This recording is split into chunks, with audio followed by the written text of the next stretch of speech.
Assalamualaikum warahmatullahi wabarakatuh, siswa-siswa Bapak, siswa kelas 7. Hari ini balik lagi dengan Pak Rizal untuk mengikuti kegiatan pembelajaran IPA secara online untuk kegiatan pembelajaran pada bab klasifikasi materi dan perubahannya. Silakan kamu siapkan buku catatannya untuk mencatat apa saja yang akan Bapak sampaikan pada pertemuan kita kali ini.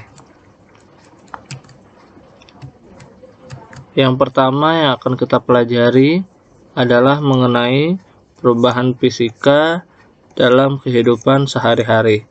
Contoh yang pertama ini adalah pembuatan tepung dari beras atau beras yang ditumbuk. Ya. Lalu yang kedua ada juga yang contohnya adalah larutan gula yang dilarutkan. Gula dilarutkan.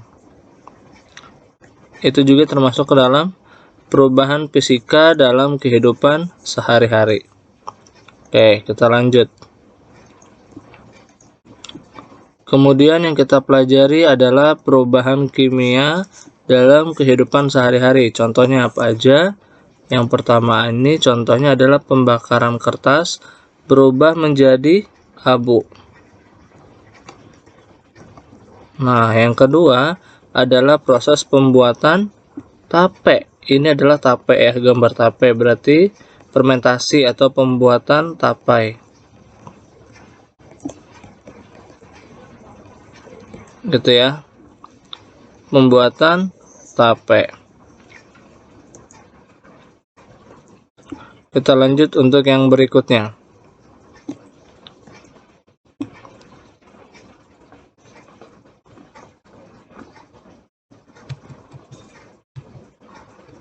Nah, yang berikutnya adalah mengenai reaksi endoterm.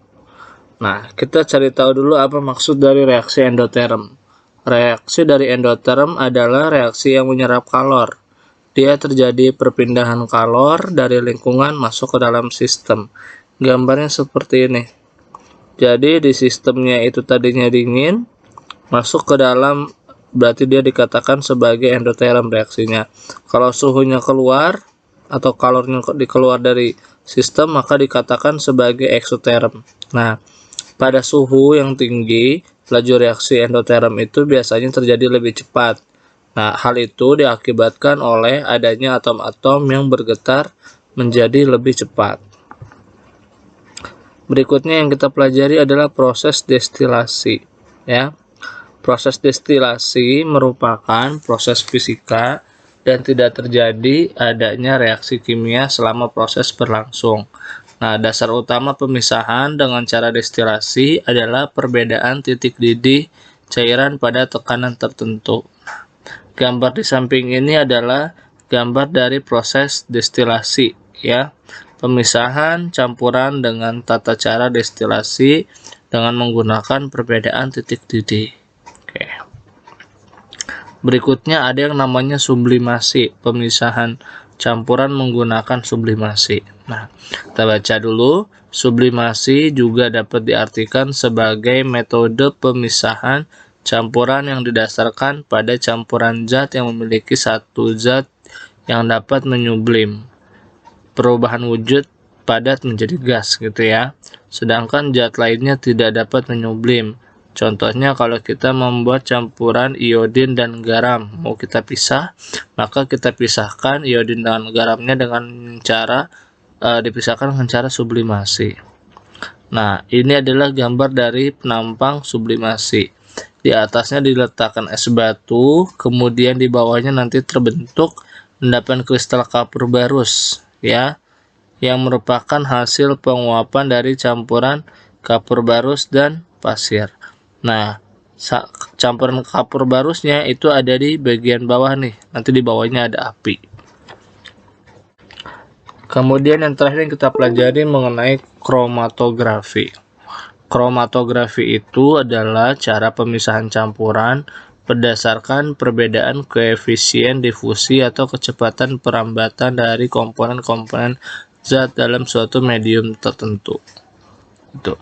Jadi pengertian kromatografi itu dia didasarkan oleh adanya perbedaan koefisien difusi, itu ya.